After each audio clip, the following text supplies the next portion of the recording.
out that well. I mean, the offense is doing all right.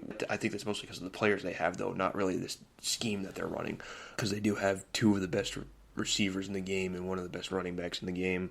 But, regression oftentimes leads to coaches losing their jobs, and time could be running out for Zimmer and his staff in Minnesota. And Glazer, again, on the same Fox show, said that he expects that Minnesota will be moving on after 8 years. Over the last week, the Tampa Bay Buccaneers released wide receiver Antonio Brown after he refused to enter the game Sunday. They released him, I believe it was Wednesday, might have been Thursday. Brown continues to contest that he was asked to enter the game while injured, while the Bucs refute the fact that the injury was too bad to be playing on. Brown has also announced that he's getting surgery on the injury. But the whole sideline issue ended with Brown taking his gear off, throwing into the stands, and just making a scene as he left the stadium. So we'll see if anybody ends up picking him up. Doesn't seem. I don't think anybody would after that, but you never know. He's definitely a talented player on the field, so maybe somebody takes a shot with him. To the MLB, we're still in a lockout and things have looked pretty grim. However, Friday night there came news that the league was preparing a few new CBA proposals. I couldn't find much else to reveal on that, and so even with the proposals, you can't just assume that the Players Association is going to take whatever deal the league proposes, and it's still likely going to take a while before we can safely say we're going to have baseball, but at least this is more than what we've had, and it's a start. Also, the Cardinals have canceled their winter workouts because of the lockout. Veteran baseball players, outfielder Cameron Maybin has retired after 15 years. He was drafted by the Tigers, played for the Tigers on 3 separate contracts, and was a major part of the trade that brought Miguel Cabrera and Dontrelle Willis from the Florida Marlins to the Tigers. He also played, obviously, for the Marlins, but the Padres, the Cubs, the Braves, the Angels, the Astros, the Mariners, the Yankees, and the Mets. He never became a star, but he was a solid defensive outfielder with speed, and the bat came around eventually, and he was an above-average to average starter in the majors, which 15 seasons, obviously not a bad career at all. Likewise, third baseman for the Mariners, Kyle Seager, has also decided to hang him up. He spent his entire 11-year career in Seattle and was usually a threat as a power hitter, not a great batting average, but he did finish his career with 242 home runs and 807 RBIs. The college football season is just about over. The FBS championship game is tomorrow night between number 1 Alabama, number 3 Georgia, and North Dakota State won yet again at the FCS level yesterday in Frisco, Texas, over Montana State. It was their 9th title since 2011.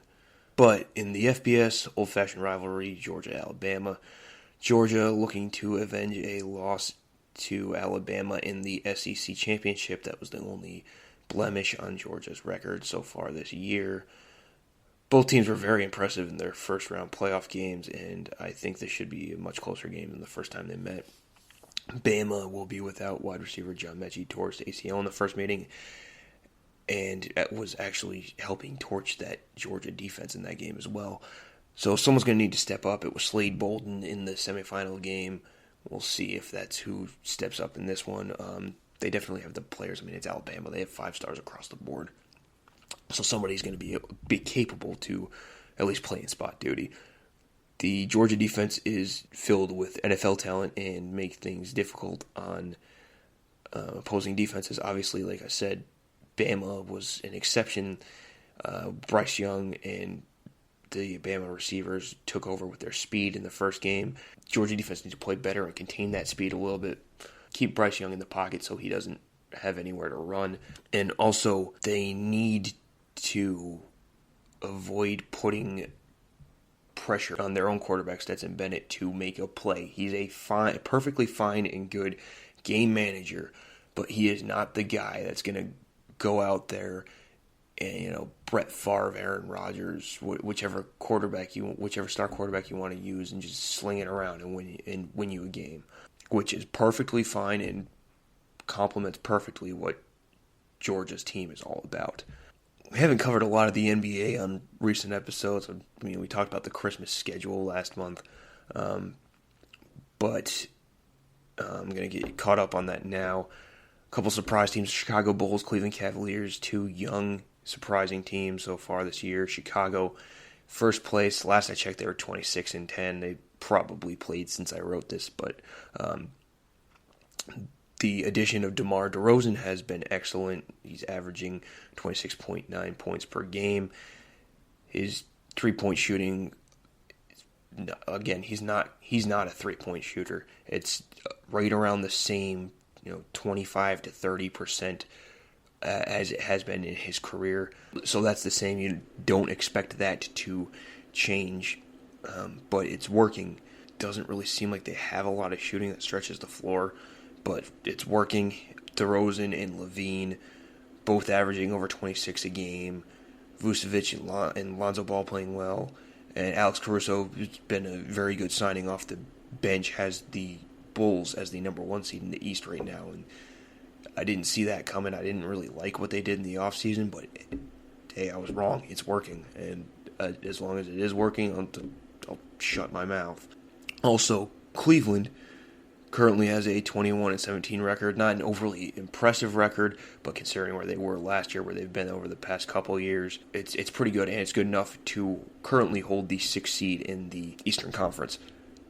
The Cavs have extremely balanced scoring. They have 8 players that average double-digit points per game this year.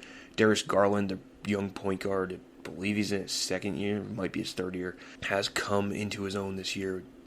Leads the way, 19.7 points per game, and he's got a pretty high assist number at 7.4 per game. The front court, I wasn't sure about going into this offseason, honestly, because I wasn't really sure who they had. But looking at it now, it's pretty deep. I knew Evan Mobley was getting a lot of hype as a prospect, but I wasn't surely sure what he would be. I didn't see a lot of him in college.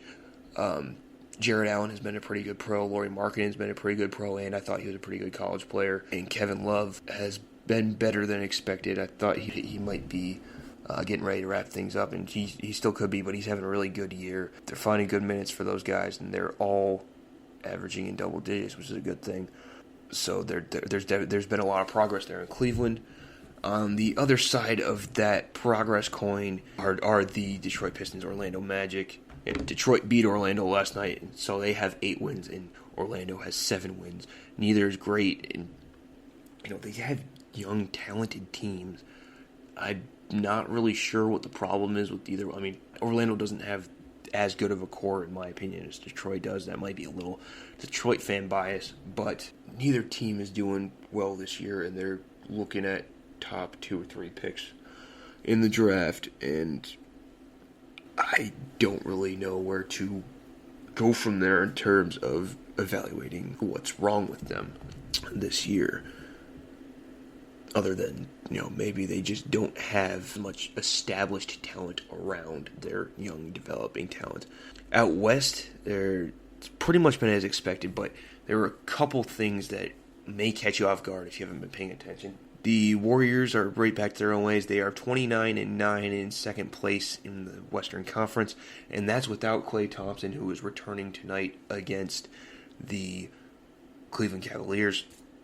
So, they're already playing well, but that could be a big jolt to the rest of the team. It's a big addition, getting an established superstar back, even off his injury. Obviously, Steph's been great, and he and Draymond and the guys that have been there for the playoff runs clearly know how to play together and work well together. Andrew Wiggins and Jordan Poole have stepped up this year. They combined for a total of 36.6 points per game. And those two stepping up like that in Klay's absence, it's a really good thing for Golden State to have in young players like that. And it's hard to see this team being where it is now without those players having played those roles so far this year. It'll be interesting to see, particularly with Poole, who plays the same position as Thompson, to see how those minutes are divided up and how those two continue to develop. And, I mean, Wiggins is kind of a pretty established veteran now, so it's not so much development as it is contributing. But we'll see how the roles of those two evolve when Clay is back. And after barely making the playoffs last year out of the playoff bubble, play-in tournament, whatever you want to call it, Memphis has taken the next steps. They are currently the fourth best team in the West with a 26-14 record, and they have the second youngest roster in the NBA with an average age of just 24 years old. Obviously, John Morant and Jaren Jackson Jr. have been stars. They were always billed as future NBA stars, and they've lived up to that potential and to that hype. The real emerging players that have my eye right now are the former second-round picks. You have, Xavier Tillman is not on the scoring column as much, but he immediately became a contributor about halfway through his rookie season, so that was good to see. Second-round pick provide depth like that. But then you got guys like Dylan Brooks, who was a gritty player at Oregon, quickly became one of the better defensive players in the NBA, was Oregon's leading scorer for a while, but in the NBA you weren't sure how the scoring was going to translate, how his athleticism was going to translate. He's not an overly athletic wing, but the defense bought time for his offense to come through, and it's coming through now at 19.3 points per game. Also, the second-year fellow wing, Desmond Bane, averaging 17.4 points per game. I never really saw that. I thought he could be a double-digit, off-the-bench kind of guy eventually, but he's blowing by the expectations I ever had for him, and it's very impressive that they're doing this with such a young roster, and it's a dangerous formula for the NBA for years to come, because they could be a force if they can keep this team together for a long time. In college basketball, Murray State has accepted an invitation to join the Missouri Valley Conference. The Racers are currently in the Ohio Valley Conference and will make the switch on July 1st of this year, becoming the 11th member of the Missouri Valley Conference.